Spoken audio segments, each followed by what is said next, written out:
Big up Spurs fans near and far with your boy Deji Spurs. And we are back for the final blueprint of the season. Can you believe that we have come to that time already? The last 4 games. Now, before we get into the predictions in the location for the next 4 games, let's remind ourselves of the last blueprint and the predictions that was made. And then hopefully my guests this evening, Eugene and Zeus, will be locked in and locked on in the building. So let's remind ourselves of the last blueprint. Here we go.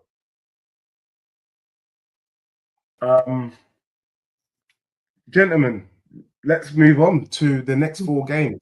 The next 4 games is Chelsea, Southampton, Wolves, and Nottingham Forest. How many points is that? I think it's 5. 5 points. That's not bad. I mean, the people in the chat, we're doing a poll right now. I think it's still early days. I think only 2 people have probably done it, but we're at 33% saying that Spurs could get 9 points. But it'd be good to hear what Brian thinks for our next 4. And I think Forest beat us. I think Nuno does a double over us. And fair, do you know what? Fair play. Nottingham Forest have been fantastic this season. Nottingham Forest have been outstanding this season, and they deserve all the plaudits that they're getting. So I can see at best 4 points. Yeah, fair play. So we've got Zeus currently in the lead with 5 points. We've got Brian, but we're closely behind with 4. And so it leaves me. I'll put everyone out of their misery, to be honest. I think Spurs will get 3 points. I'll tell you why. Again, agreeing with my fellow panelists, we don't do anything at Chelsea.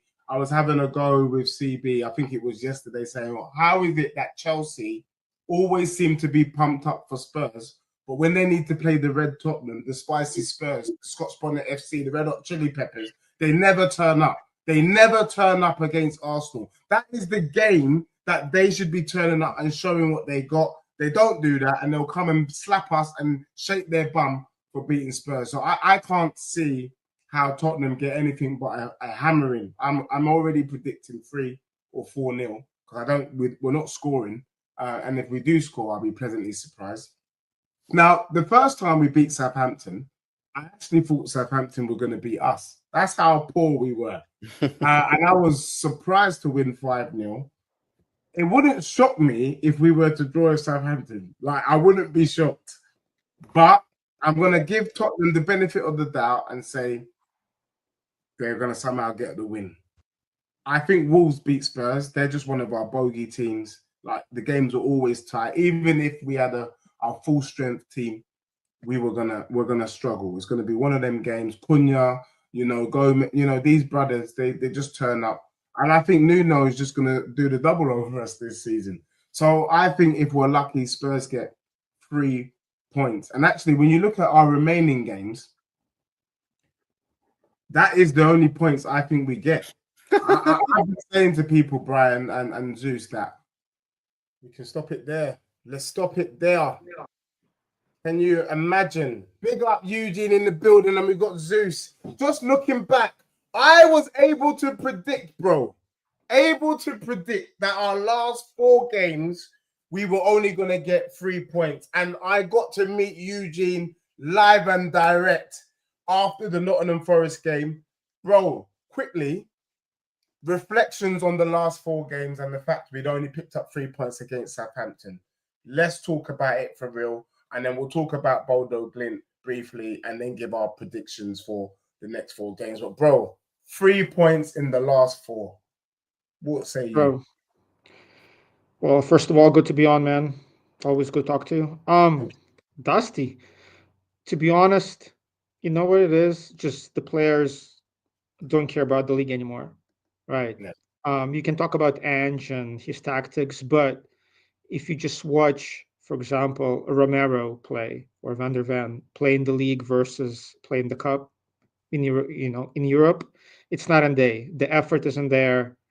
So I don't even care. I didn't even watch the Liverpool game. It's the first game in like 3 seasons that I didn't watch. I knew we're gonna get better. So to be honest, season is done. I I can care less.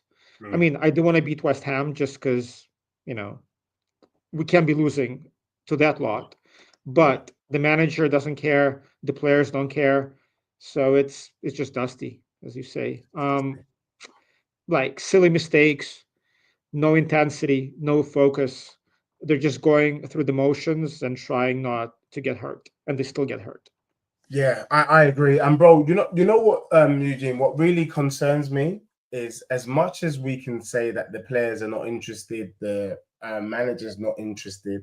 I think even if they were interested, I think we still get 3 points. Like there's nothing about this Spurs team. When a team that loses 19 games means there's a big problem. Do you get what I'm saying? And I'm not about to believe the narrative that it's the Europa League. Because for me, I would have liked to have seen a bit of a challenge to show me that, okay, we're playing good football. We just lost, but we can take that energy into the next game. I'm not seeing that. And it's very hard as a football team to switch off and switch on. I don't believe in that narrative whatsoever. Can you switch on and switch off? Because for me, You know what it football's is? about rhythm. Yeah. Do you know what it is? Like just looking back, just reflecting, you know, the whole season. I was defending Ange for a minute. So in the beginning, we had a bunch of close games that we just lost by a goal. We played well, you know, and I felt like during that time the players were trying, we were going for it, Ange was trying, then the injuries, and now when the players are back, if you look at who's actually playing with intensity, it's, you know, Tell is the only one. Yeah. Bergval, maybe. You know what I mean? I think the players know the league is done. There's nothing to play for, and they're human. In theory, I can say, yeah, you have to play for the badge, you have to play for the fans, but the players are human, especially like Romero or others who played in big games. Yeah. So for them, the season is over, and it's like, you know what? Let's do Europe and see what happens. For real. So yeah, For real. it's dusty. Zeus, welcome as well, and Yeah, big my up to bad, my Eugene bad. because it's dusty. Yeah. Eugene, I mean Zeus, you just missed it, but you predicted in the last 4 games that we would get 5 points. Brian predicted 4 points, and I was absolutely spot on. And one of the things that I'm going to do next season is if I can have a consistent panel, I think we need to score ourselves in terms of our predictions to see who knows their football or who knows their club and the team that they watch week in, week out better than most. Because I was absolutely spot on with the 3 points. Just quickly, Zeus, the last 3 games, your reflections on the last 3 games. Eugene is saying that, you know what, he feels the players have switched off and they're focusing on the Europa. I think that's an excuse personally. What say you in regards to the last 3 games and how do you feel about it? 3 points from a possible 12. Wait, this is the last league games, right? Yeah. So Chelsea, Wolves, Nottingham Forest, and Southampton. I mean, I think a lot of these games, this is where guys came back, right? A lot of the injured guys all came back. So I that's why I said 5 kind of thing, and I expected an uplift in the performance, but obviously it hasn't been there at all. And sorry, Eugene, I caught the tail end of your convo saying that switched off and they're focusing on Europe. I don't think so because a lot of them just came back, right? So there should be some kind of fire, some hunger to solidify your position, or maybe if you're angling for a move or something like that. But I think a lot of it falls on the manager, sorry to say. But Andrew was telling us, yo, injuries, players are going to come back and everything. And they came back and nothing, like not much, just bare losses, right? So yeah, man, it's I don't know if we're talking about like next season, do we want Ange to stay and all that, even if he gets a trophy and all that? But man, it's Get into that. But Zeus, do you know what? The reason I'm saying it, if you look at the Wolves game, like 4 goals we gave up, I believe every goal came off of just an individual mistake, giveaway, Romero, right? It's like silly mistakes that they shouldn't be making. So we can talk about, yes, Ange and his whole stuff. We all know. But it seems like in those games, players just lose focus and just like dumb individual errors, like schoolboy mistakes, like against the Wolves especially, no right? doubt. Like Even every Forest, goal was a giveaway. Yeah. Yeah, but there's also the argument of the style that he wants to play. Is it for sure, and increasing the injury, the sure. errors, sort of like the injury situation, right? Like the hamstrings and all that. Is it the style, the way the manager is training? So I don't know. He talked so much about injuries. And players are going to come back, and we're going to see the real Tottenham. And it's like, man, okay, Wolves. To be fair, they have been, they got the new manager in, and they've been on a crazy run.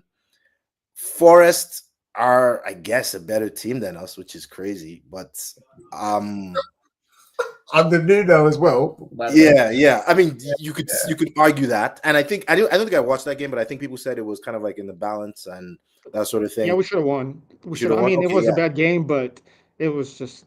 Yeah. But the Liverpool game, like destruction, like 5 goals. That to me was like, okay, they're a better team, but the gap in, and I was like, yo, like, yeah, man. So just disappointing. Like, I think, Deji, you were saying when we did the last blueprint, you were saying we might not even win. We might win 1 game the rest of the season, and be stuck in 17th. And you look, and it's like the possibility is really possible. It's really possible. Like, who do we have left? West Ham. Yeah, and we're gonna get into that. We're gonna get into that. We're gonna get. Let me not jump ahead. But it's scary. It's a dire situation. Yeah. All we have is the league. All we have is Europa, which would be great. But man, I don't know if the way we're ending the season, I don't know if you can keep the manager. Yeah, for real. And we're gonna get into that. And big up to everyone that's locked on.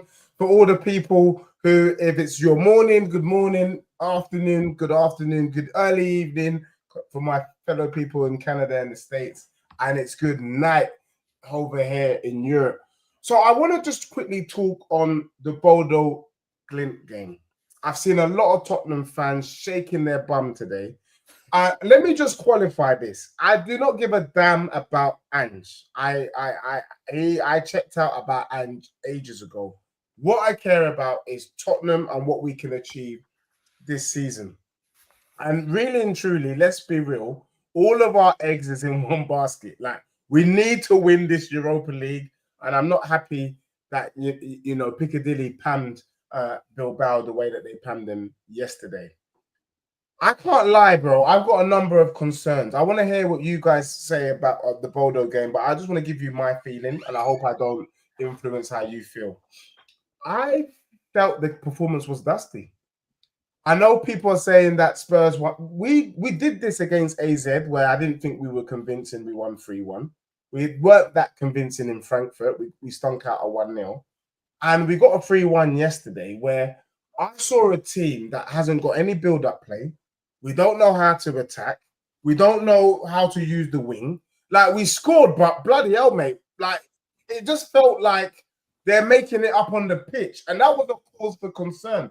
And then the killer was that we allowed this team to score. Now, I don't know if you guys have seen it or noticed, but the manager was smiling. The players of Bodo have been smiling, saying, we can't wait for Tottenham to come to our ground. Yeah, to pam us on that plastic pitch, which, by the way, is 4G. So I'm not even going to hear this crap that these privileged players can't play on a 4G pitch. It's just as nice as the bloody grass that they've been playing on at Tottenham Way. So for me, I'm not going to lie, I'm happy with the result, but I am nervous now. I am nervous because I saw a team that won but was clueless. Maddison, was he effective in the game? Not really. I felt the best player on the pitch was Richarlison. Solanke again. Brennan Johnson. Basuma. I mean, damn. Udogie probably was the only other player that I felt did well. Again, I'm going to throw it to you, Eugene. Am I harsh? Am I seeing something different here? Or did you think, yeah, I saw enough in our club to go out and get a result against Bodo next week? Because we need to be in that final, and I don't think we can go there hoping for a draw. We need to go there with the mentality we need to win. Because if we go there hoping for a draw, I can see Bodo scoring three goals past us with no reply, and that I swear I might break a few things that day on that stream. I'm just saying. But Eugene, You know what? That's a weird one. If you told me before the game we're gonna win 3-1, I'd be like, cool, I'll take that. But to be honest, I'm not gonna lie. After they scored that goal, I just was disappointed. The 3-0, it'd be good. Like, I'd be like, you know what? I'm not concerned. We're good. We're in the final. 3-1, it's just, again, the same issue we have every single game. The players lose focus, we switch off, we make mistakes. And I agree with you. Like, we didn't play as well as I was hoping. After we scored that first goal, I'm like, you know what? Just go for it. Just, attack, score more. And we switched off until the second goal, what, like 25 minutes passed, 30 minutes passed, and it was sideways passing. And, other than the moments, the Madison goal and then the penalty, we didn't look all that dangerous. So I mean, first of all, I want to give some credit to Ange because I criticize him all the time. When I saw the lineup, I was furious. I was fuming. I'm like, what? Richarlison on the left? I was like, unless you're playing 4-4-2, there is no way you can put Rich on the left. Yeah. And I criticized Bissouma and Madison all year long. I don't rate him. But Richie was one of our best players. He did great. Bissouma had a really good game, and Madison had a good game. After Madison left, we were struggling. So from that perspective, it was good. But again, like losing focus, switching off, giving up silly goals, and it should have been 4-0. You know what? I would be happy with 3-0, but now it depends, if Madison is hurt or not. Bergvall is a big loss. So one thing Bergvall's that gives out. me one Sorry. thing that gives me hope is we never get shut out against teams that play open football. So over there, like we struggle against teams who play low block.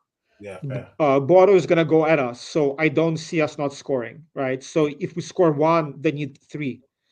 You know what I mean? So Yeah. I still think we're favorites, but I'm going to be nervous. I'm not going to lie.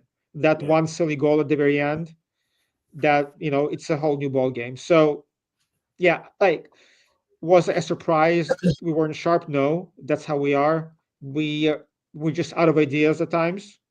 Yeah. But it is what it is. I take the 3-1, but I'm not as happy as I could have been. Yeah, I actually agree, and let me give props to where props is due. I like the fact that he put Richarlison on the left. It's something I've been calling for because Richarlison was at his best at Everton when he played off the left and also at Watford. So I know it's a position he can play and play well if he stays fit. And I think that is something we need to consider because I think Son is done. You know what I mean? I was about to say, I'm you sorry know, to interrupt. I was about to say, even if Son is healthy, I don't want to see Son on the left. Rich, his pressing was yeah, top notch. Him and Solanke, when it's two of them pressing, top notch. He knows his positioning. He's very wasteful, but his pressing, his work off the ball is exactly. excellent. And let's play to their strengths. I think next season, whoever's in charge, you've got two guys in Solanke and Richarlison who can win the aerial battle. And if that's what we got to do, that's what we got to do. So for me, I think it's something to consider.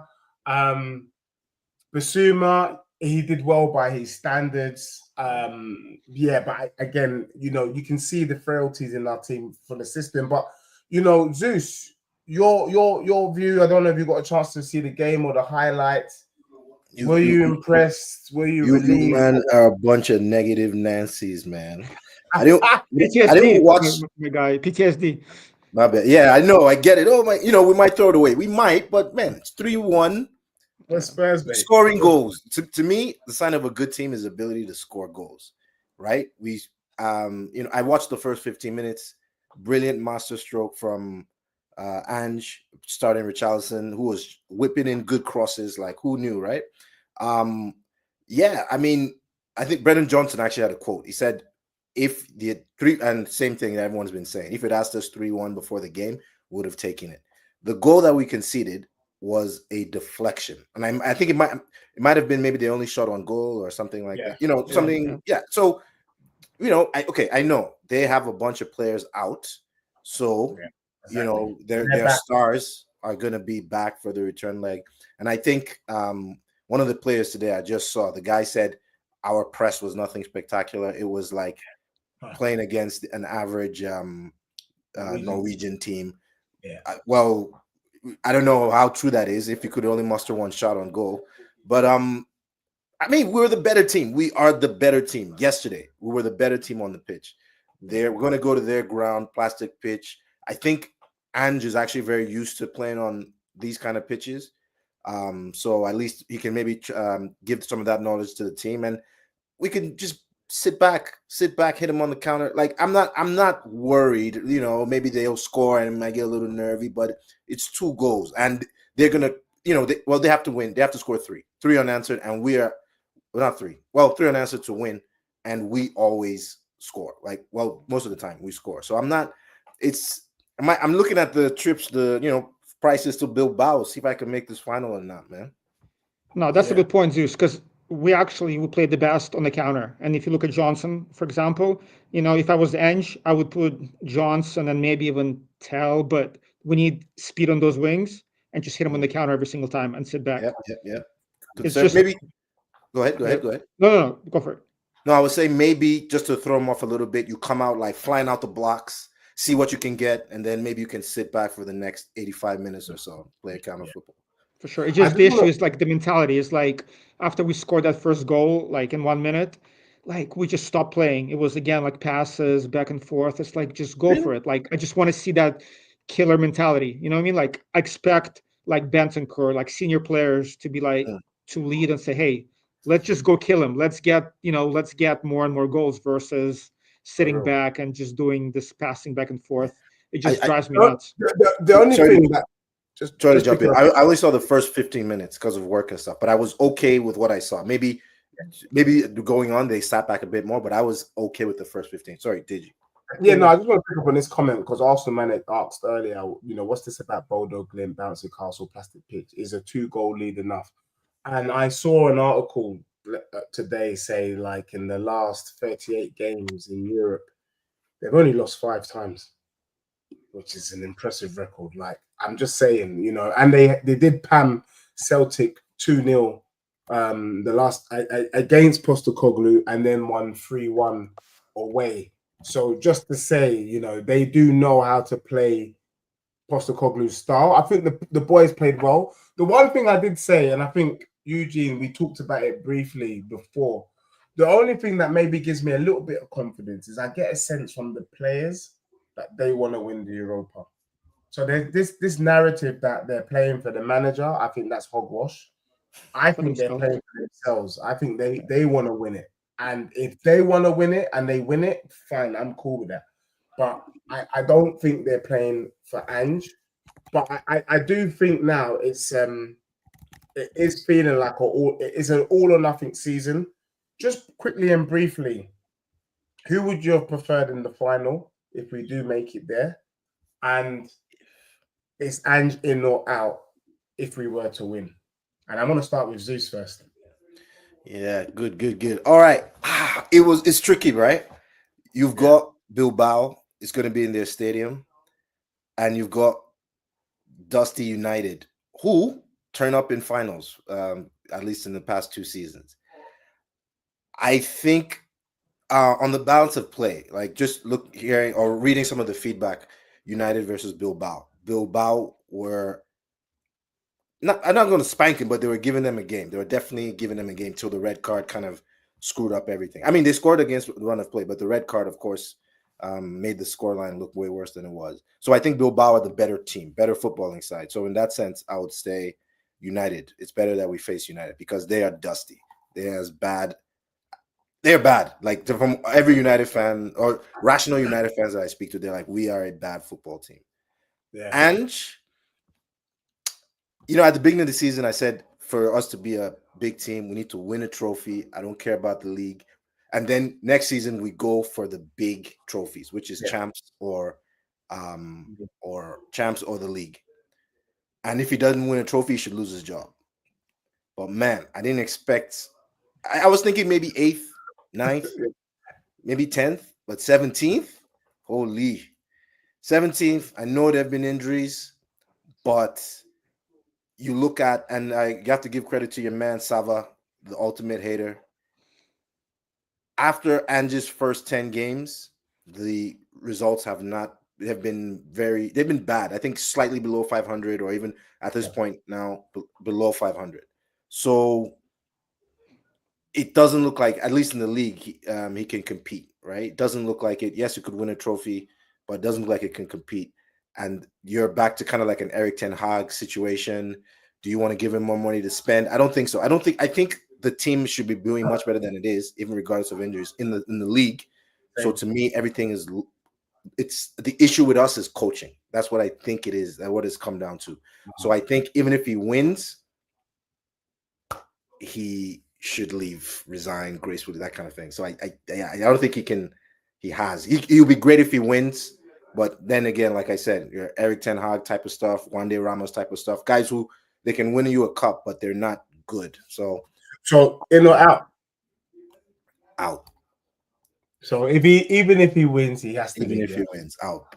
Because look at what do you have to look for in the league, anyways? We're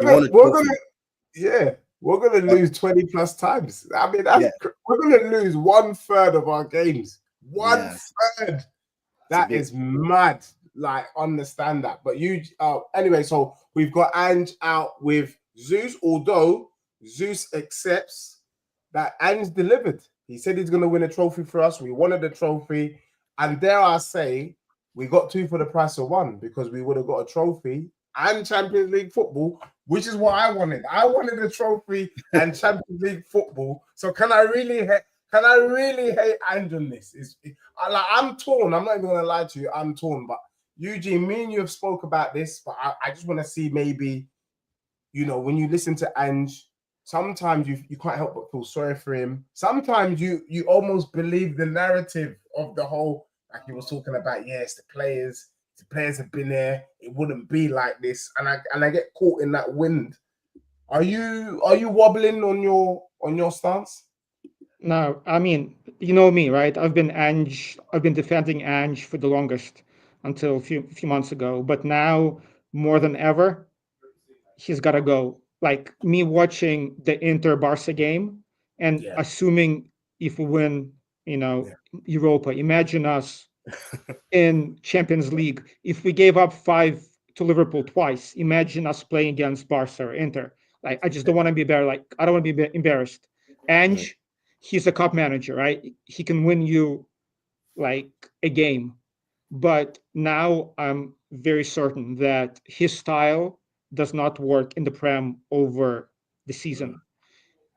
If we win or not win, just looking at the next 5 years for the club, like, I just don't see us progressing under Ange. The biggest issue with me is how he handled Mikey Moore and Archie Gray, right? He said, developing youngsters, that's our model.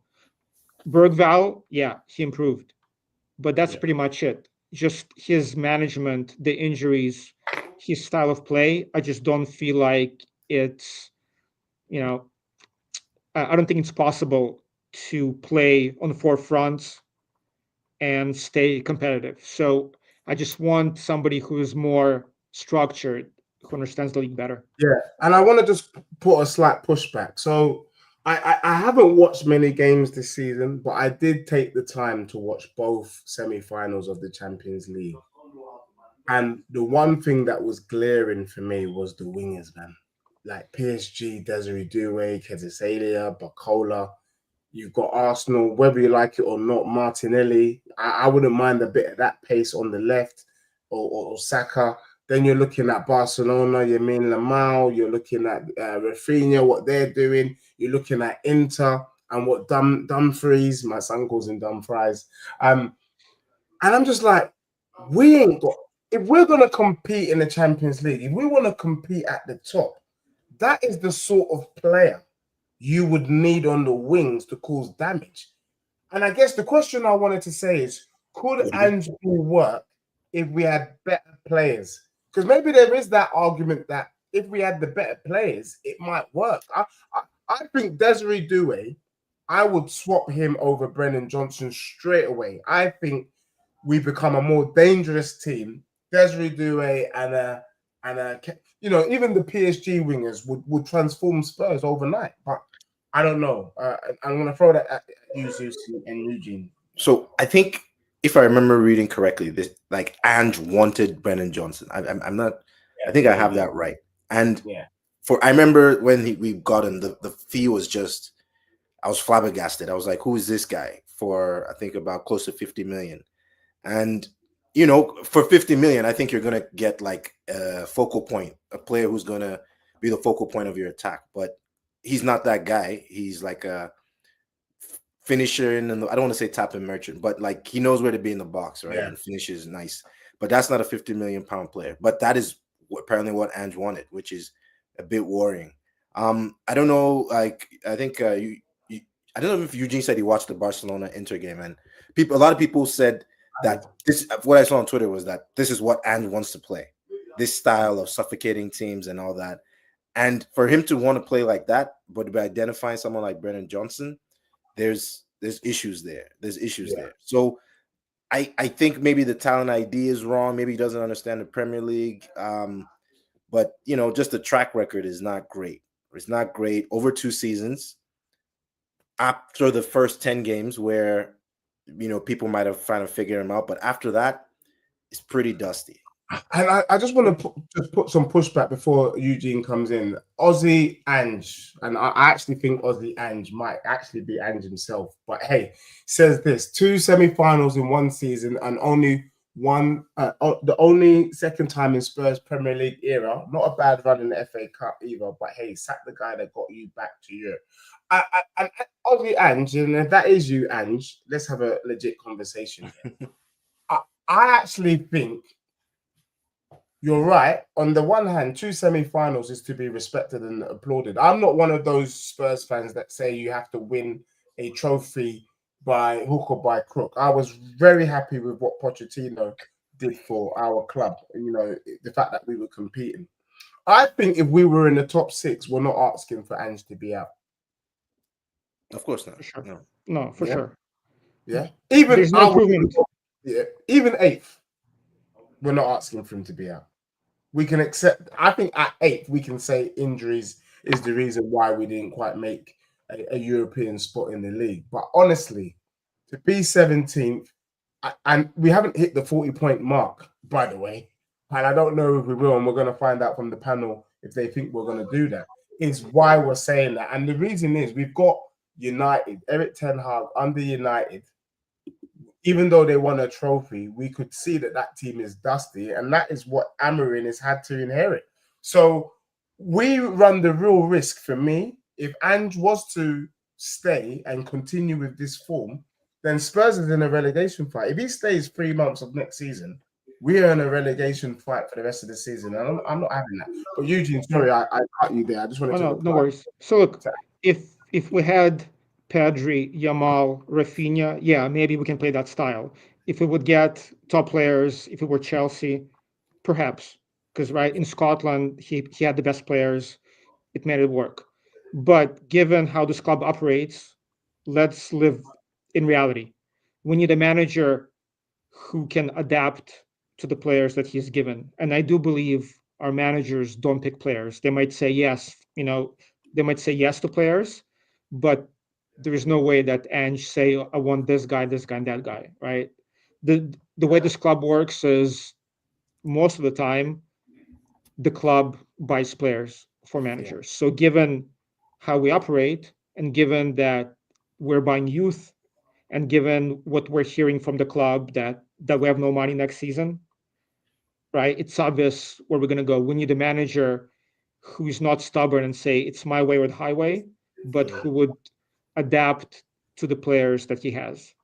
And I admire Ange for how he wants to play, but in this club, it's not feasible. In Man City, it might work. Liverpool, it might work. But for us, we need a more pragmatic manager who can change up his style, and Ange just isn't it. And as you said, if we'd finish 8th, I wouldn't be Ange out. Or even if I would see some progress from year 1 until year 2. I haven't seen any player other than Bergvall, who actually improved. Yeah. So Yeah. for me, and like I want a trophy, but what's for me more important than a single trophy is I want this club to be in position to compete year in, year out for the next decade. And I just don't see the way we're set up. We might win a trophy every 7 years, FA Cup or League Cup, but we're not going to be competing with the way things are right now. Yeah. So it's not just on the Ange, it's not just on the manager, but we are not 17th, right? Yeah. Like, so we have to start somewhere. And just, yeah, he is not it. Yeah. And I guess I don't want to, and because I want to move us on to the next 4 games. Wait, I think we need to be humble as Spurs fans. Like, people keep saying Spurs can't get relegated, but our form is relegation form. Zeus, would you accept winning a trophy this season at potentially keeping Ange and getting relegated next? I know it's a hypothetical, but hell no, bro. Hell, you know what I mean? hell no. Let me answer that with a hell no. But I just want to address Aussie Ange and the final boss. They have like a interesting back and forth in the chat here. You highlighted Aussie Ange when he said, Ange semifinal, not bad, which is it's not bad. And final boss raised a good point, saying 2 semis is still not winning a trophy. And one of the things that I was saying is that I think as Spurs fan, you need to kind of demand more, in the sense that we've had nice runs, second place finishes with Poch, Champions League final, and they were good seasons. But it's now okay. Let's have a good season and win. And I think I told you my 3-year plan. We had a new manager and a new project. First year, free reign. You can do whatever. Fifth was great, even way ahead of schedule. Second season, for me, must win a trophy, one of the smaller ones, and he's in line for that. Third, you go for the big. I had like a 3-year plan. So the second, like, winning a trophy would be great, Europa, but to be relegated, no chance in hell. Like, no one would stand for that. No Spurs fan. Levy would not stand for that. Like, he will pull the trigger much quicker than that. Like, that is not even on my. I can't fathom that. Yeah, but Ozzy is saying that we are overreacting and to give him time. And I guess my point is, we could be given, like, a friend of mine said, if you're an investor or a business, would you keep pumping money into a failing business? And that is how I see Ange. I'm not sure, but I'm not ready to take the risk and to give him the benefit of the doubt, because it's been so bad. But my question is, giving the benefit of the doubt. Go on, Eugene. my question is, like, time for what, right? It's like, again, if I would see improvement and be like, you know what, we're just a couple of players short, or these youngsters are improving, or these players are improving, and I can see something and be like, cool, let's have a 5-year project. But I don't know what we'll be waiting for. I don't know what he can show us next season that we haven't seen. I just don't see any of those signs, right? Even let's say we sell Richarlison like I want, and Bissouma, and we get new players, which we won't, because again, they said they have no money. Even with these players, I just do not envision us making that leap. So again, I back every manager. I was Ange more than most fans, online, because I was hoping, right, when he came in, I'm like, you know what, the way this club is, I want this to be a 3-year project. I want to give him a chance, but at the same time, I want to see something from him. Yeah. And that's why after the first season, I saw something. I'm like, you know what, we didn't finish strong, but at least I saw something.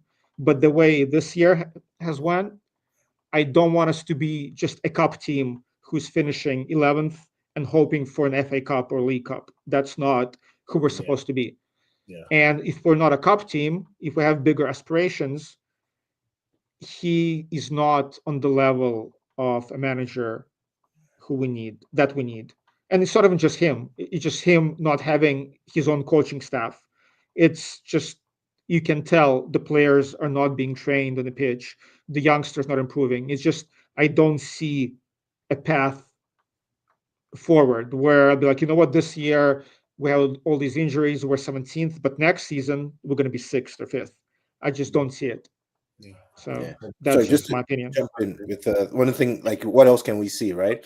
Like one thing is, I think, like we're not. I don't think we're missing too much. There's no like in terms of holes of like on the squad. Like maybe if you have a specialist sixth, like if you get a Rodri, of course you can transform your team. But like I don't think we bring in one player that incredibly transformed the squad. So it has to come from the coach, and I'm not seeing that. Like I don't think, like you said, he's shown us what he can do or what he can't do, and there's just not much. There's nothing else that can happen next season, I think. And you know what, Zeus? Sorry to interrupt. Like some things, like the way he does things, just boggles my mind. When we played Liverpool in the first leg, right in the cup, he set up differently. We played really tight, good game. We went to Liverpool. He switched back. We got battered, and I'm like, you know what? I hope he learned his lesson. But we didn't do anything different in the previous game. So to me, it's like, are you learning from your mistakes? Are you adjusting? Like, we cannot do the same thing again and again and hope for a different result. So that's the thing that made me think. Sometimes he does change things up, like in Frankfurt, as we saw. But in the league, it's just I don't see any adjustment, anything. It's just rinse and repeat. Yeah. And that just boggles my mind. Like, Yeah. I don't understand.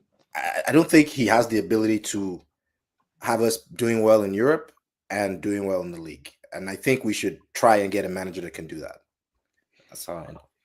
Yeah. Yeah. For real. I mean, it's on the players as well, though. Like, it's not all on Ange. Like in the beginning, right? I was putting a lot, like players. I mean, again, sorry, Dej, I don't want to sidetrack this discussion. No, you're not sidetracking. If I'm going to go in on the players, it's good. But, just the mentality, like Madison, for example, he turns up once every 4 games. Like Romero, like cost us 4 or 5 games this season. We have these senior players who are just as responsible for where we are as Ange. So that's why for me, it's just so difficult. Like I feel like we're stuck.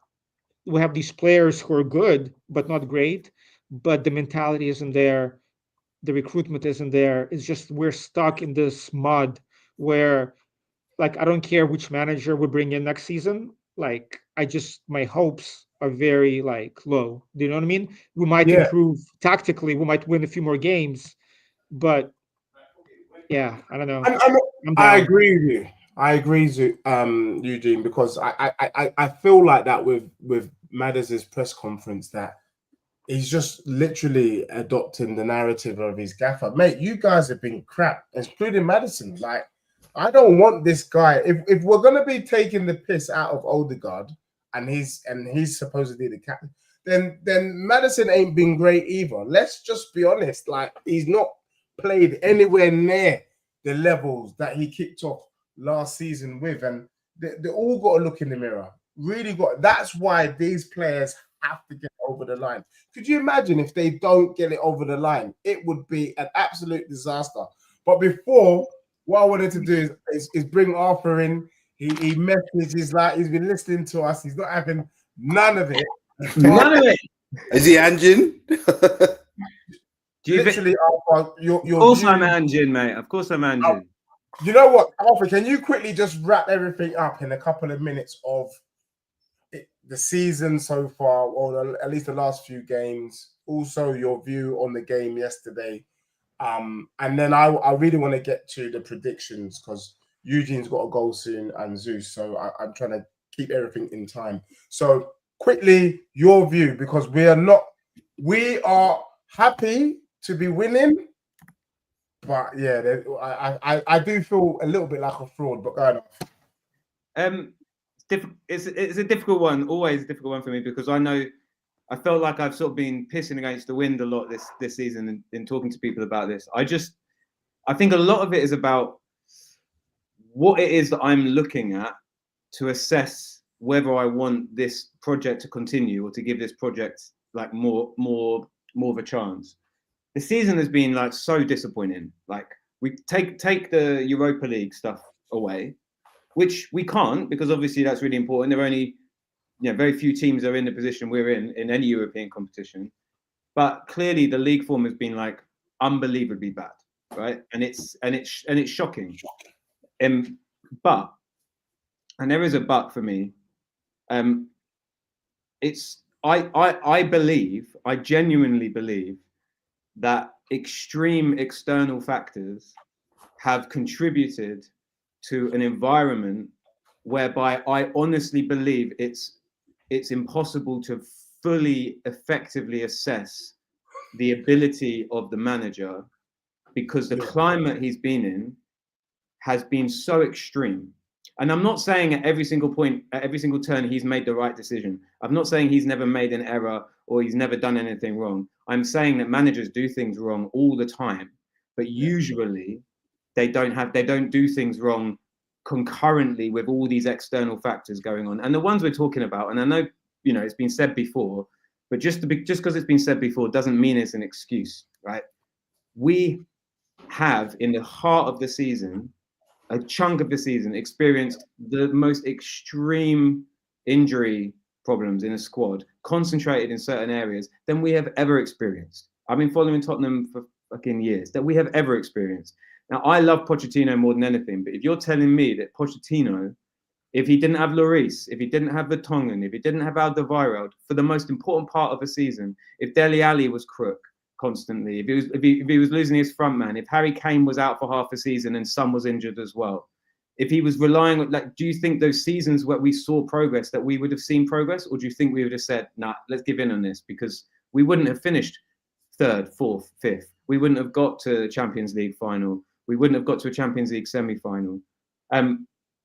I just think that watching us as a club this season and listening to the noise coming out of the club, it's different to previous times where I've been frustrated. I know when we look at it and we say, oh, Conte got sacked for less, Mourinho got sacked for less.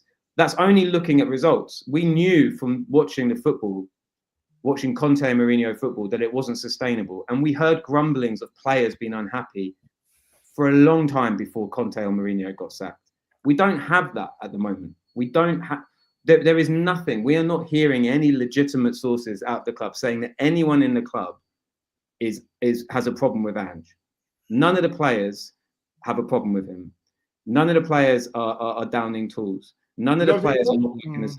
You don't think so? With our league like our league performances and our Europa League performance are kind of like night and day, though. Yeah, but our Europa, we didn't.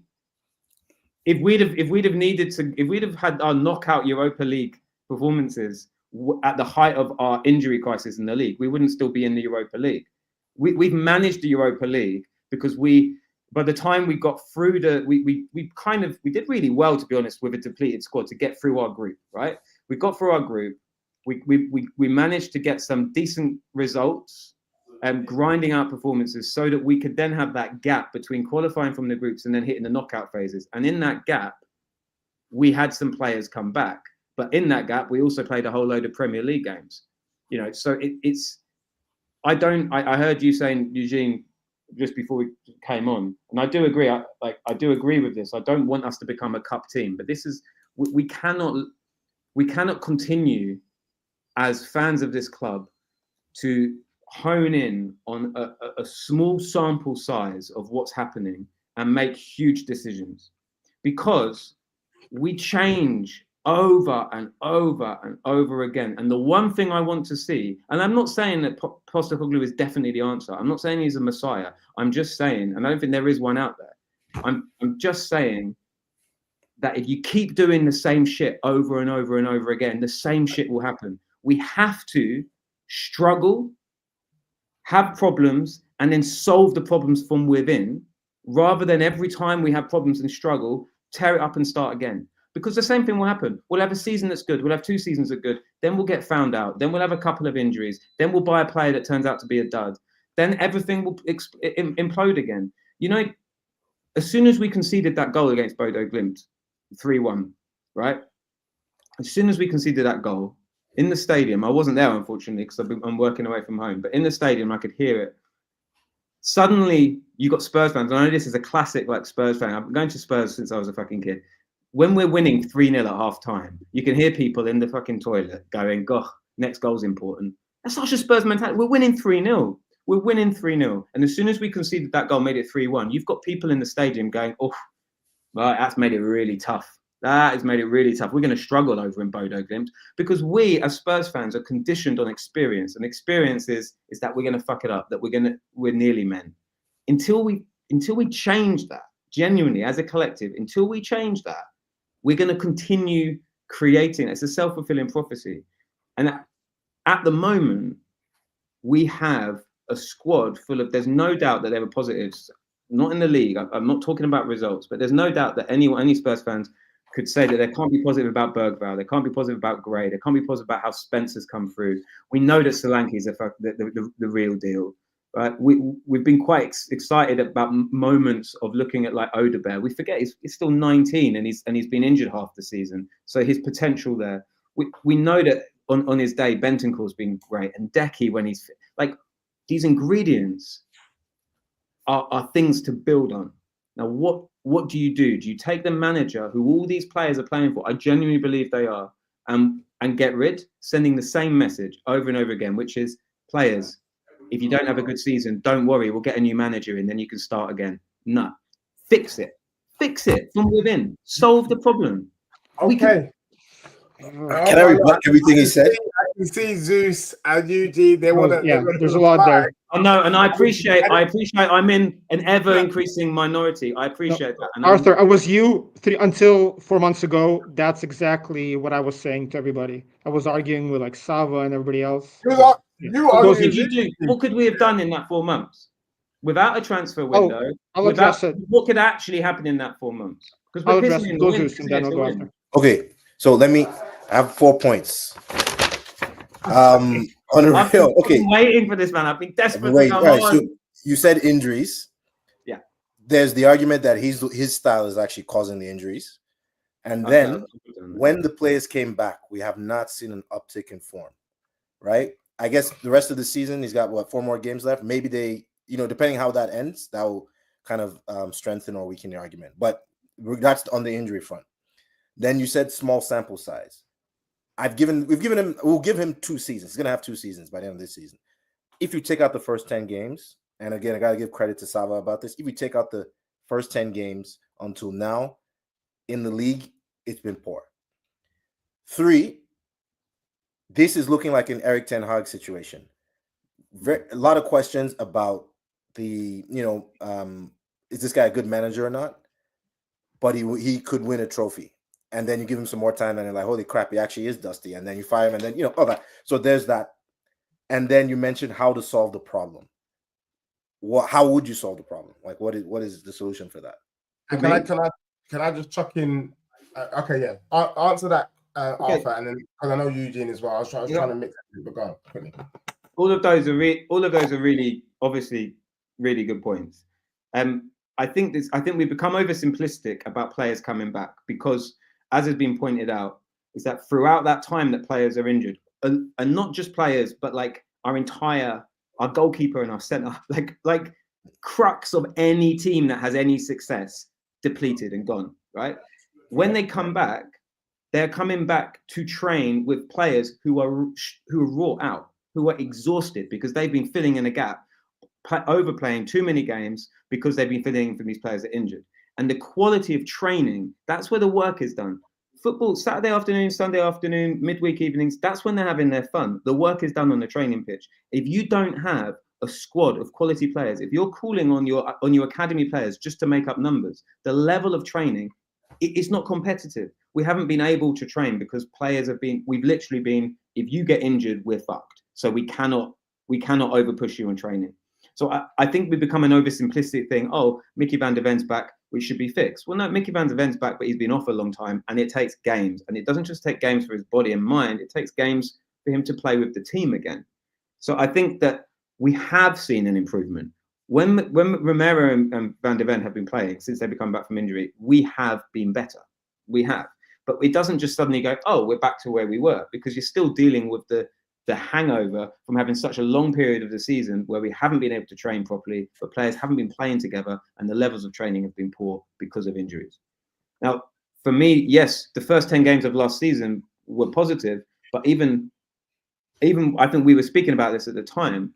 even I was saying, let's not get ahead of ourselves. One of the reasons why it's positive is because no one knows how we're going to play. All they needed to do was wait until watch how we're playing, and then they start figuring us out. And that's fine, because then we have to figure out how to solve them figuring us out. But we haven't had that time. That time, if we were in this position now, without the external factors I'm talking about, without the extreme injuries, I would be massively concerned, right? I would be massively concerned. But I think we as laymen, football fans, and I know we're intelligent and we're clued in and we know our football stuff, I think we have to be really careful as a general thing to start talking about who is responsible for injuries. I just don't think we know people's bodies. I don't think we're professionals. I know my wife is a physio, and I speak. She's not into football, but I speak to her about this all the time because I talk to her about, this player's injured, that player's injured. What's going on? How long is this going to take? And she's like, I don't know. I'm really good at my job, but you're talking about a human being here. There's a whole host of stuff that we don't know what's going on in terms of repeated injuries, what's going on in people's private life. So all these things that for us, and I read in newspapers, the way he's playing is causing this. The way he's playing didn't cause Lloris to fuck his ankle. It didn't cause Kuti to do his thigh in. It didn't cause Solanke to do his knee in. It hasn't caused anything that's happened to Maddison. There's been some argument that some hamstrings have been an issue. But then you look at all the players that played every single game, even more than they should have done because of the injured players, and they haven't got injured. So it's looking. Sometimes I think we, as people, look for narratives and stories where there are sometimes not answers. Right? We have a whole load of injuries. We struggle to deal with it at top level football. Alpha, I just want to bring in Eugene because I can see his hands up. Let me jump in real quick. Move forward. Yeah, sorry. So Arthur, and so you asked me what changed in 4 months, because again, I was the same, I had the same arguments as you. Yeah. I was very result centric, and I was like, hey, look at every game. We're losing by a goal. We're losing due to individual mistakes, right? It's not tactics. The players are losing focus. What changed for me is forget the results, forget the injuries. 2 seasons in, the players are supposed to be drilled in the system, in how we should be playing. When I look at games, I look at our midfield, it seems like they have no idea what they're doing. It seems like they're playing with each other for the first time. The patterns of play aren't there. When I was watching the game live, the Forest game, it just gave me a good perspective. We do the same thing. We pass to the wings, and we're hoping for the low cross. We're never attacked through the middle. And, also what got to me is, for example, the way he managed Spence, not including him in Europa, overplaying players, overplaying Kulu in the very beginning. It's just 2 seasons in, I would expect a team, whether it's first 11 or the backups, to be drilled into what Ange is trying to do. I was looking at the stats, 17 games this season, we scored no goals or 1 goal. 17 games, which is great. I was shocked. And he's supposed to be an attacking manager. So it just, something is off. For some reason, the players are not improving. I haven't seen an improvement, or 2 seasons in, the players should be more comfortable playing within the system. And I just feel like if you look at our midfield, there is no structure. There is no thought process. I have no idea what they're doing on the pitch. So it's not even results based for me. It's the players are doubting tools. You said you feel like the players are playing hard. If you look at the Wolves game, if you look at the way Romero is playing and Maddison, and when Maddison and Son were laughing on the touchline thing on the bench, saying we do the same thing every single time, I just feel like the players are doubting tools. He doesn't have assistant coaches. Like every other manager, like Conte, he had his team. Pochettino had his assistant coaches. Ange came in, he was given Ryan Mason and I forgot who else. I just don't see the coaching. But his whole thing is that wherever he goes, he doesn't take a team because when you take a team, and look, I absolutely love Pochettino. I love Pochettino, but let's not completely, have selective amnesia. Until Harry came, scored an unbelievably fortunate deflected free kick against Aston Villa, people were baying for that guy. The results were shit. Sure. And performances, we were doing the same thing. Oh, we're touching the ball. We've got all this possession around the box, but we don't have a plan B.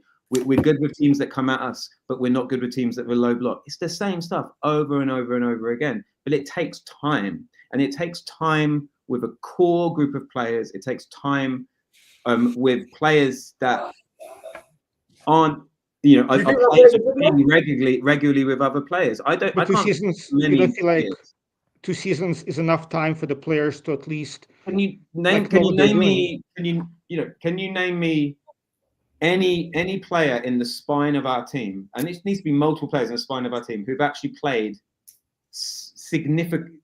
consistently 2 seasons with Ange? Because we haven't had Vicario for months. We haven't had Van der Ven and Romero for months. Bentancur's had crazy injuries, took ages coming back from his really serious one, then had all these suspensions.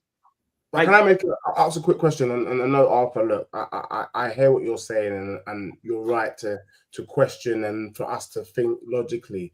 But, Zeus did say something and Eugene did say something before. We haven't really seen, like, even when we started the season, we were still losing the same way. When did they get injured, bro? Like, up until, like, Palace, the Brighton game, Van der Ven, Romero, Vicario, these guys were on the pitch. You know what I'm saying? I even think they may have all played the Ipswich game, if my memory serves me correct. Yeah. And we can, and look, but again, this is when I talk about like sample sizes. That's exactly what I mean. Like a Man City team full of brilliant players can lose to Ipswich. Ipswich can get a draw at home against Liverpool, who've gone and won the league. Ipswich can beat Chelsea away, and Chelsea are qualifying for the Champions League, quite possibly, unfortunately. Like, those things happen. But what you want to do, for my money, hopefully, unless there's a clear toxic thing. Now, for me, I was happy to see the back of Conte, right? Like, I was happy to see the back of Conte. So I'm not looking at like comparing where we were in the league with Conte. I'm looking at the feeling. Like, and I know you're talking about logic and stuff, but the feeling of going to that stadium under that manager, the feeling that we had of the players that had problems with him, the sense that that guy was there doing us a favor. Now, what I feel like is what we have is someone who wants to be there, who has players on his side, who has brought in players who I think, for me anyway, I'm excited about. Like, I'm excited about Archie Gray. I'm excited about Boval. Like, these players excite me, and they have played more games than they would otherwise have played because of our situation. But Archie Gray hasn't played, like, he's a 6. How come Archie Gray hasn't played in a 6 until Liverpool? Like, because Archie Gray because we haven't had Udogie at all, and he's been playing centre half, man. But in the league, he's been on the bench for the past 7-8 games. There were a lot of opportunities to give Mikey Moore a chance, to give Archie Gray a chance to play, like, to develop our youngsters. And I feel like early on, Ange overplayed key players like Porro, Kulusevski, who were running on fumes, right, by mid-season. And now Spence is back in the doghouse on the bench. Mikey Moore can get time. Archie Gray. I don't think Spence is in the doghouse on the bench. I think has Udogie been playing well since he come back in the last 3 or 4 games? Has he not been man in a match in 2 of those games? Like, we have a squad. What we would like the fact that someone's not playing because another player is playing and they're doing consistently well does not mean the player that's not playing is in the doghouse. It means that you can only play with one left back and you can play with one right back. But so then Spence earned. I feel like Spence was our best. He was better than Udogie and Porro. So if it's, I agree. If you're merit, you should be playing over Porro. I love Spence. I think he's better in our system. He's better on the left than he is on the right. I actually would say, I think he's, for me in my head, he competes more with Udogie than he does with Porro because our fullbacks come in on into midfield so often, and he's so good on his right foot that actually in our system, I think he's looked better on. I think he looks great anyway. I love Spence. This is not a criticism of Spence, but at the same time, we haven't played Udogie and Udogie be shit, and then we continue not playing Spence. Udogie, when he came back in the Europa League games, has played really, really, really well. And Wait, can I say this? There were some times when you expected Spence to play, but he was kind of like dropped. So maybe that's early in the season. No, not even early in the season. Well, even this Udogie, I think Udogie and Porro are Ange's preferred pairing. Is that fair? Yeah. I don't know. I mean, I think he has played them. I think Porro is his preferred right back, right? I think Porro is his first choice right back, and I think that what you have is a squad, and we've had such a sustained period of time where we didn't have Udogie, and then we brought him back gradually to manage his minutes, and now we're in a situation where we're playing league on the weekend, Europa during the week. Now you've got a choice. What tends to happen is you've got to pick, like if you're trying to manage minutes and bring someone back from injury and make sure another player doesn't get injured, then one plays one game and another plays another. And just the way the calendar works is that it's going to be midweek, weekend. Now we are deciding that because we think that Europa is more important. Whoever plays in Europa is more important to Ange. But at the same time, we're also criticizing Ange for having a shit season in the league. So like we're at this juncture now specifically that we 100% need to wrap people up in cotton wool where possible if they don't need minutes. But I don't think he's put Spence in the doghouse. I think he's put a really good player on the bench because a really good player is playing well in the team. And when he it's not even about Spence per se. It's like when you said the feeling, right? The feeling around Conte, and I agree. And now like just the feeling around like the team around Ange's. There's so, again, just 2 seasons in, I was actively looking for excuses and to see, okay, based on the best case scenario, I can see us improving next season, given the players that we have and given the type of players that we bring in. But I see every player other than Bergvall get worse. Tactically, like losing 5-1 to Liverpool in the cup and having the same setup and doing the same thing again, losing 5-1 again, and imagining us in Champions League and just not tactically adjust. And I just don't see it. Like 2 seasons in, and unfortunately, and I wanted it to work. I agree with you. We have to stick with the manager, right? We can't keep changing managers every 18 months. But on the other hand, just given the way we do business, we can't have somebody who's stubborn and say, this is the way I play, regardless of who I have, and I'm not going to change things up. And I'm going to train hard. I'm going to have injuries. I'm going to invert my fullbacks. Solanke, we don't play to his strength. We don't play to Son's strength. We don't play to Johnson's strength. Our I just feel like to Johnson's strength. Well, they're inside forwards, right? He plays on the counter. No, his strength is on the counter. He can take a man on, right? Really? So never seen it.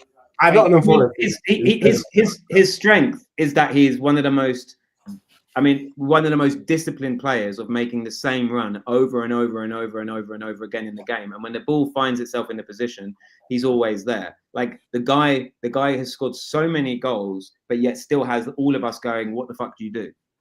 He's a conundrum. And that's because he plays a very specific role and he does it over and over and over again.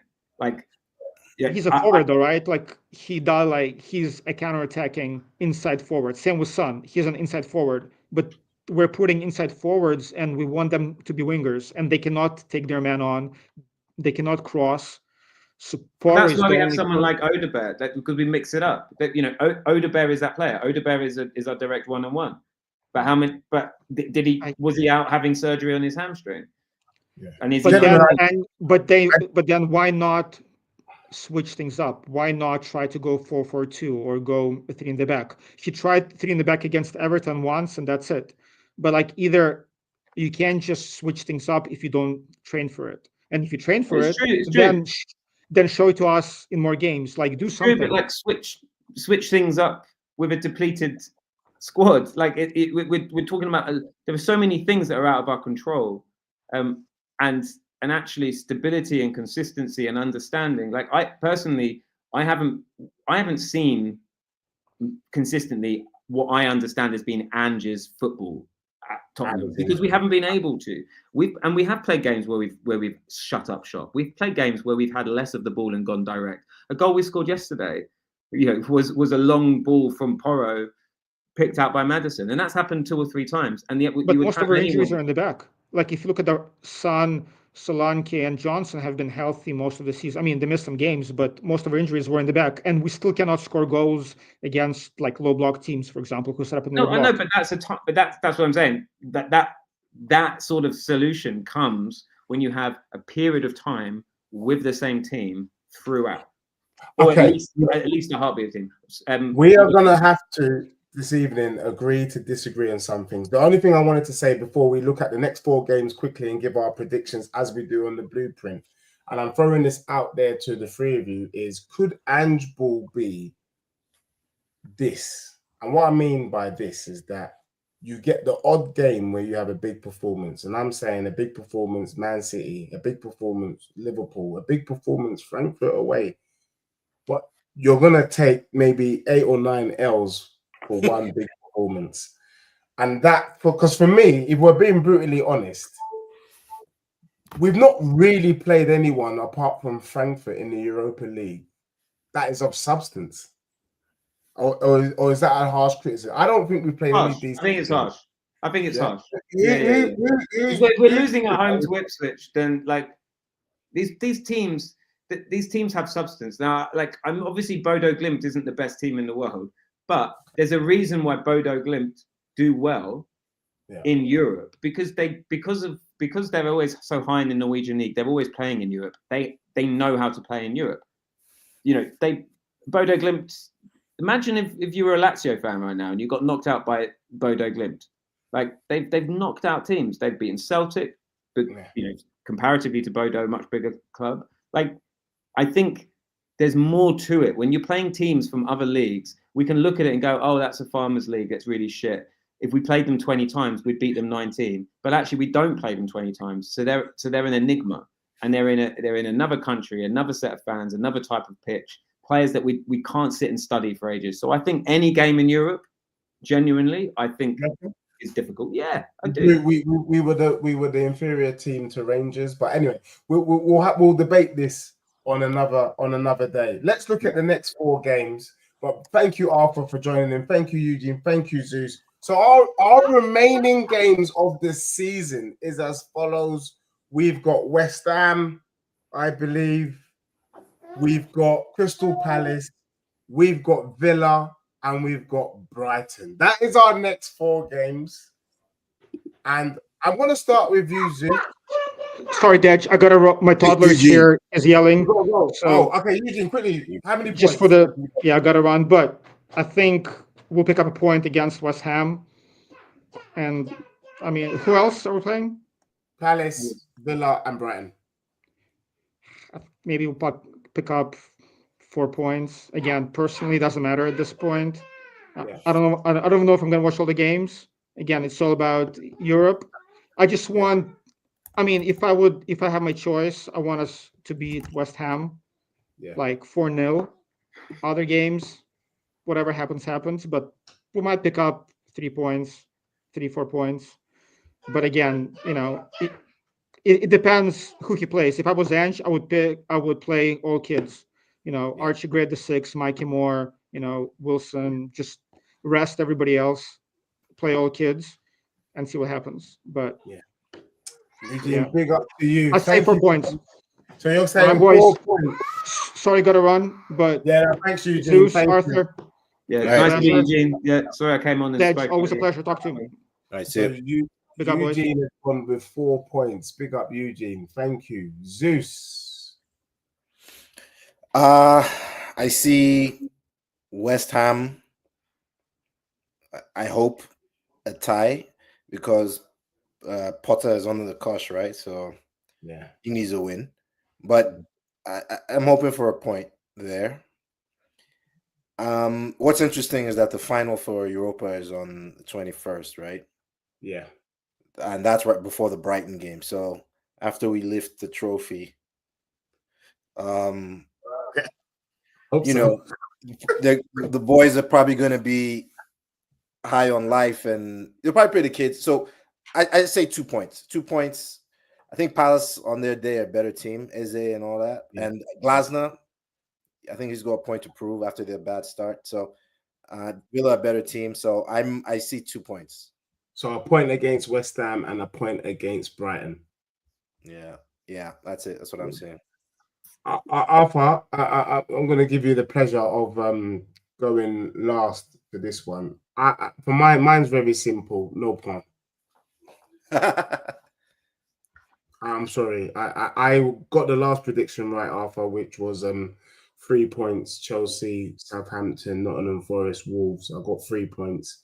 I can't see us beating West Ham on the weekend. We're definitely going to get slapped up by Crystal Palace. Aston Villa too strong, especially because they're both Villa not in Europe, so they're going to be going for Champions League.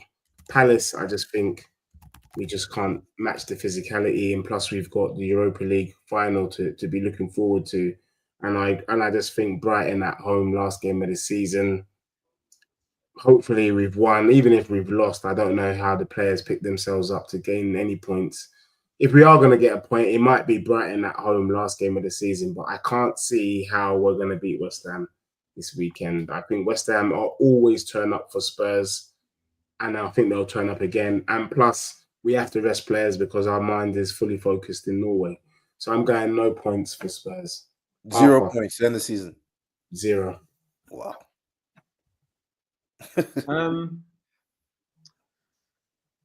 I mean, I could totally see us having 0 points from these 4 games. So I think like the juncture that we're at is, what do you do? What do you do at this point? We know we can't go back and change what's happened in the league, right? Forget about all the stuff we've spoken about, whether it was whether there were good excuses or reasons or whatever. Forget about it. We can't do anything about it. So where we are right now is we have one thing to go for this season. Now, it's bizarre. We've never been in this position where we've been 17th, 16th, 17th in the league, and then a European semi-final, 1 foot into the final. So that's weird, right? But the reality is that if we finish this season having won the Europa League, we'll be in the Champions League and we'd have won silverware and got that monkey off our back. For the price. That is mad. That is mad. And that and the matter, take away all the context of all this chat and the whole season and the difficulty of it. Just step back for a moment and go, as a Spurs fan, oh, we're in the Champions League and we're European champions. Yeah, I'll take that. I'll take that. Mind blowing. And that is not just a potential. It's actually it's there for us. It's not easy, but we are in with a shout. We're more in with more of a shout than most other teams, really, aren't we? Right. So, with that in mind, this league stuff becomes how do you manage players' minutes so that they're going into those games fresh and in rhythm, and how do you protect players and also try and not diminish any sort of goodwill by just being totally and utterly shit. Really fucking hard. So I think we won't get 0 points, but I actually paradoxically think that we could beat West Ham away, only because a Potter West Ham is a different kind of West Ham. I think Graham Potter's a good manager. I think in the long run, if they stick with him, if he I think he could do with them something decent. But he's going to try and play, and he's struggling a little bit. So I could actually see us beating West Ham. I don't see us if the last game of the season is sort of what's going on. If the last game of the season is Brighton and we've won the Europa League, I could see us winning.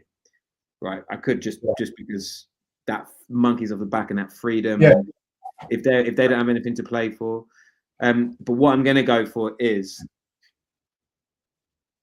I'm going to be bold and say 3 points against West Ham, and I think we're going to get a draw. I think we're going to get 4 points basically from those 4 games. We're going to beat West Ham, and we're going to draw either against Palace or Brighton. I don't think we've got a chance against Villa away. I also can't off the top of my head remember exactly the juncture of these games in relation to Where we sit in the Europa League, Europa League. Yeah, obviously West Ham's an obvious one. But I think it's a really difficult thing because I understand what people are saying. Wrap up all our important players, but they've got to play to play. Like they've got to get into rhythm. We have got to build on good performances in this. We just haven't had any chance to do that. If we have a good performance, we've got to have a second good performance and a third, and it's got to become a habit. Yeah. And lastly, I just feel like Arthur and Zeus, before we wrap up in the next couple of minutes, I just feel like it really feels for me all or nothing. And I feel like I feel like I can't breathe because, you know, we're going into territory where we're going to lose 20 plus games this season. And in the unthinkable, if Ange was to not win the Europa League, then the season automatically overnight is a disaster. Yeah, 100%. Stakes. You know what I'm saying? Like on high wire, it's mad. But it's also, mad. But also at the same time, it's within our control. We know we can get through this semi-final, right? We know that we can get through. Look, stranger things have happened. We could lose, but we know we can get through. If we're playing United, we know we can beat United because we've done so under Ange. Like, we could do it. Question for Arthur: If we don't win the Europa League, do you keep Andrew now? Me personally, or what do I think will happen? What do you want to happen? Both. Genuinely, what I want him to have another season at least. Yeah, I do because I don't know. Look, obviously, if I thought we were going to get relegated, it would be a whole different thing. But we spent so much time as fans of this football club getting excited about almost finishing fourth or finishing fifth. Like, if we don't finish in the Champions League places, in some ways, what the fuck does it matter? Like, we're fighting for this thing, and it's intangible, and there's no kind of celebrate. It's not a fucking trophy. It's not a mark of progress. It's sort of weird. And actually, I just sort of think if you're in this position where you have a team and a squad that's been built by a person, by a manager, under his guidance, with his choices, and you've got players who routinely come out and talk about how much they like playing for him and how much they respect him and what they want and how much they know what's going on behind the club. Remember when Decky came out and did that interview and he said, we all know what's going on in this club. We all know why we don't listen to the noise because we all know how many fucking players are injured and how few players are training and how awful it's been. So we're just getting on with our stuff. Decky was also the same player who couldn't say a nice word about Conte. Right? So like when we have these ingredients, I really want a sustained period of time where all the external factors are at normal level, and then we can go, oh, you're actually not very good at your job. Let's get rid of you. Or, oh, wow. Oh, fuck. These things that you can control in a normal season. Oh, we've got growth. Oh, it's sustained. Oh, there's something there. Like, I want nothing more than being at the bottom and growing to be success, because that is where you get satisfaction from. I want nothing. I don't want any of this short-term shit. I just don't want it. No, I agree. I guess, you know, and I think where Zeus, I'm not speaking for both of us, but I guess my fear is, and there was a point in the season where I felt like the football handball might just be Russian roulette ball, which is like what I was saying is sometimes you land, you make your prediction and you land red or black and you land red, but more often than not, you will lose. And that's what it's felt like. And I do feel like when we have a good win, i.e. a Bodo Glimt, if you want to call it that, but mainly Frankfurt, because that's where Ange has been pushing back, saying, well, Frankfurt weren't pushovers. The Liverpool 1-0 game that we won, the Man City 4-0, that's where we were like, yeah, this can work. But I am scared that if we give this guy a chance and we continue with this kind of form, then Arthur, we face the possibility of getting kicked out of the Prem, bruv. That's what it is. I heard what you're saying, but I'm scared of that, bruv. But you're scared of that because you're a Spurs fan, man. Because we've got this. Like if you look at our team and even our squad, and you take what we know about them and you look at them, that is not a team that's going to go down, right? But all of these things, whether it's like a Russian roulette thing, I get all of that, but my overarching thing is it's Russian roulette at the moment because we haven't had consistency of squad. That's my overarching thing. And until we do, we're judging and assessing someone when they don't have the equipment to do their job, and actually experiencing something quite extreme, more than any team has experienced this season, and what any Spurs team in my memory has experienced in terms of the concentration of injuries and the length of injuries and this type of players that we've lost. So all of those things, I completely agree with you. Performances haven't been positive, and we've got one good performance and one shit performance. That comes from all of those things being inconsistent. What we need is a period of time where everything is known. Like, we deal with a normal amount of injuries, with a squad that know each other, with a manager who knows what he's doing, and then we can go, this ain't for us, or let's see what this is.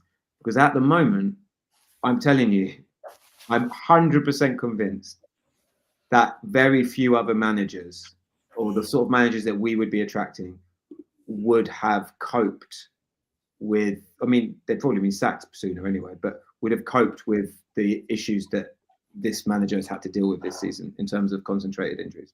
I honestly believe that. Like, that's the example I gave is Pochettino. I'm sorry, like, you take Van der Ven and Alderweireld out for half a season or any of his seasons, we're fucked. We're fucked. But 100%. Romero's been dust. Yeah, look, Arthur, let me make it clear. I'm with you, and I want to like Ange, but I am club over an individual. I need to see my club be successful, and I hope we get it over the line. That's all I can say. This is the club thing, though. It's not just a manager thing.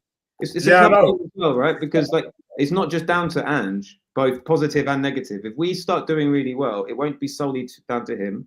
And if we're doing really badly, it won't be solely down to him. This is a club thing. It's a club mentality thing. It's the stuff that he's talking about the club sticking up for itself, speaking like a big club, having people in the media backing them up. Stop being so negative. Like, we have such a monkey on our back. We spend so much time talking about how little we've won, and so little time talking about like the positives. And I'm not talking about right now, because we've obviously there's a lot of bad shit has gone down. But just in general, the speed at which we get anxious about stuff fucking up is a problem. It's a problem. We need to change that. Zeus, your final thoughts, mate? Because this is it. This is the end of the season. Is it all? It's literally all or nothing, yeah? My heart, man. My heart. I just want to get to the final. For me, I don't even think the Bodo tie is over. Yeah, I just want to get through that tie. What, Bodo? Deal with, you know what I mean? Deal with what we got next. But you want to get through what tie, Bodo or the final? Yeah, I don't think that's over. Like, for me, look, I've been humbled this season. I don't give a damn. Wait, you don't think it's over? It's not over, is it? It's not over. If they score in the first 5, if we think it's over, it'll be we'll fuck up. It's over. The boys are not going to cock that one up. I don't think they will. No, it's the final, man. It's very, very quickly. Would you rather play? It's probably not going to happen, but would you rather play United or Athletic Club? We did actually kind of go through this before you came on, but I would go with United because they're rubbish. Like, they're not good. Like, you've seen the thing where every game they've played in the Europa has been against a man down. Like, you know what I mean? And before the red card, Bilbao are giving them a serious game. So I think Bilbao at home are more scarier opposition than United in any stadium. Yeah. But yeah, I mean, I think the final. Yeah, I think we're heading to a final, and it's just like it's going to be a proper game. You know, last time in a final, Sissoko handball, which kind of killed the match early. So it's just just want I to. mean, it's going to be crazy if Ange always winning my second season. You know, like if that comes to fruition, like just being able to humble so many journalists would be. Would feel Do you so know what? good. Do you know what? I'm prepared to do this. Sorry, I'm prepared. If he wins the Europa League, he gets the first 3 games of next season. 3. But this is the problem, Des. This is the problem. This is the problem. That's not how you create success. You can't put that sort of thing on it because there are so many variables. You can have the best first 3 games and then the worst of the following games, or you can have the worst 3 games and then you can go on a good run. Like we're so concentrated on such specific small things that are determining how we feel about the whole club or the whole way forward. And there has to someone we know in our working lives, like when do we thrive? Do we thrive when someone says you've got to get this absolutely right the first time, otherwise you're fucked? Or do we thrive when someone says there's space for you to grow? You're going to make mistakes. It's going to be shit before it gets good. It's going to be down and up. But hey, look, this is the journey. Like, what do we do? It's insane to think that footballers or football clubs or those people work any differently to everyone else in the world, man. Look, they're not having it from me in the chat, you know. I know. And it's fine. I get it. I get it. Destiny's definitely not having it. He's like, he said he doesn't want Ange part of the club's history. That's mad, isn't it? Because if we win the Europa League, he is part of the club's history because he won us a fucking European trophy, the first trophy in 19 fucking years, man. And then you have people going, "Oh, it wasn't him; it was a fluke." I mean, it's mad. It's mad. Yeah. One day Ramos is part of the club's history. So exactly. Exactly. I'll take it. I mean, where we are now, I'll take it. I mean, when people would have bitten your hand off, I think someone joked and said, "I'll finish 17th, but win a trophy." I don't want any Spurs fan to make that kind of joke ever again because I have not enjoyed 1 minute of this season. It shouldn't be a choice. That should not be the choice. That should not be what we aim for. But at the same time, I'd rather be 17th and win a trophy than 6th and win none. And yet 6 people could say, "Oh, he's 6th. There are 5 teams better than you, but he's working within his limit." Yeah, fuck that. Don't want that. Yeah, all right, Arthur. Are we gonna do it? Are we winning the Europa League? Because I know we don't get to see each other often, so you might as well do it. Let's just say it now. Are we winning? I'm in it to win it. I believe that we can. I'm a little bit concerned about this Maddison injury. Sounds like it's something he's done something to his knee. So how, I think that has an impact. But I think we can. Yeah. Fuck it. Like I thought we were going to win the Champions League final when I drove down to Madrid. I still had a great time. Wow, you were there. Like, I mean, that one there, we finished in the top 4. We were in the final against Liverpool. I would even go as far as to say I was proud of the boys. We were robbed by the ref. I was proud of the boys regardless. I was proud of the boys as well. We had a handball that would never have been a handball just a season later. But at the same time, we all remember that second half of that Premier League season, we were shit in the league. We were shit, man. We were downward spiral in the league. We got to that Champions League final. We had a problem. Yeah, it was paper over cracks, man. Like in the same way that we had all those games at the beginning with Conte, where I think it was Conte, where we were conceding first and then we kept on winning, and everyone was like, "You can't. This is not sustainable," and it proved to be. So like we could have looked at those sample sizes and gone, "Oh, we're winning, we're doing well," but we know watching the football and watching it was like this won't continue, and that's why we have to think big. I think we will win the Europa League. I think there's something about. I have this feeling. There's something about the story of this thing because then it will. What a crazy story! Because it's a crazy story. It's a crazy story. It's crazy for Ange. It's crazy for Spurs, and then it puts the club in this really, really interesting spot. What the fuck do you do now as a club? What do you do if he wins? Yeah. Because for me, he resigns. Obviously, clearly, I want Ange regardless, right? Because I want consistency. That's for me. I get I get people disagreeing, and I totally understand it. I'm not illogical, but what would the club do? It could be like, Chop. it could be this thing where you look at it in 5 years' time and people talk about this season. We finished 17th and they stuck with the manager and we've won multiple trophies. That could be what happens. And that to me is a story that I want to give space to give the potential of existing. Yeah. 2 seasons, bro. Zeus, quickly. Yeah. Do we do it? Yeah, we do it. Ange becomes a club legend. Madison, we're going to call it the Madison game. 2 Madison goals In the final. Side of halftime. Yeah. In the final, yeah. I don't know. I really feel like this is it. Like, this is it. It ends pretty much the whole we don't win anything, talk, social media banter. Like, it just, everything ends. I need it so bad. Yeah, and Ange resigns gracefully. He just realizes that his style would not work long term at Spurs. Yeah, I mean, that's it. Unless he somehow miraculously start playing champagne football the next 4 games. I do think he's gone, though. I do think he's gone. The kind of murmurs coming from that devastates me, man. It genuinely devastates me. Hey, he had a good run, 2 seasons. I just think, had he been 8th in the Prem, he wouldn't have been sacked. I like Ange, but the drop off was just. I mean, look, bro. Had he not had the injuries that we'd had, he probably would have been 8th. So 20 plus defeats is madness. It's 20 plus defeats is crazy. It's madness. You just can't look, and that's why. I mean, that's why we've sacked managers for less. I like him as well.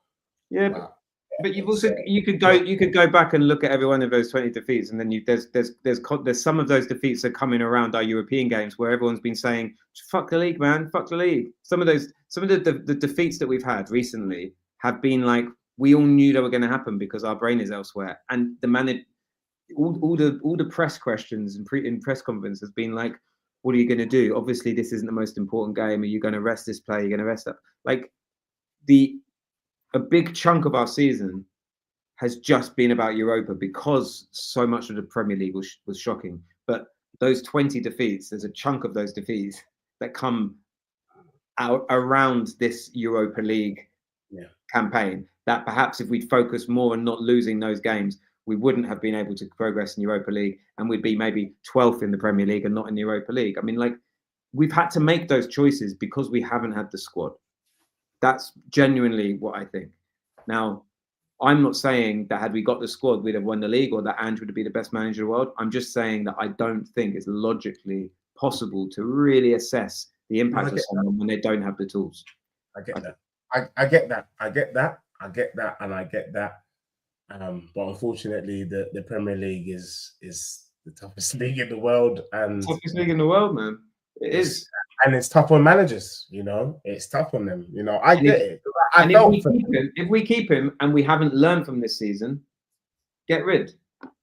But there's got to be learning. There has to be, top to bottom level learning and education about what's happened this season, be it in the medical department, coaching department, recruitment, whatever. And if we don't learn, we're fucked. Yeah. But we have to have a chance to learn. 100%. And on that note, thank you, Zeus. Thank you, Arthur. Thank you for letting me in. And big up to everyone that's locked on. Make sure you smash the like. The final blueprint of the year. We're not even going to get 5 points. However, we might have a trophy to shake our bum about. We are hopeful that Spurs will win. And what would be funny is Spurs will win the Europa League and the Red Tottenham will be trophyless again. I don't know about you, but I would rather be 17th with a Europa League than second as a dud. And on that note, good evening, good morning, and good night. Nice.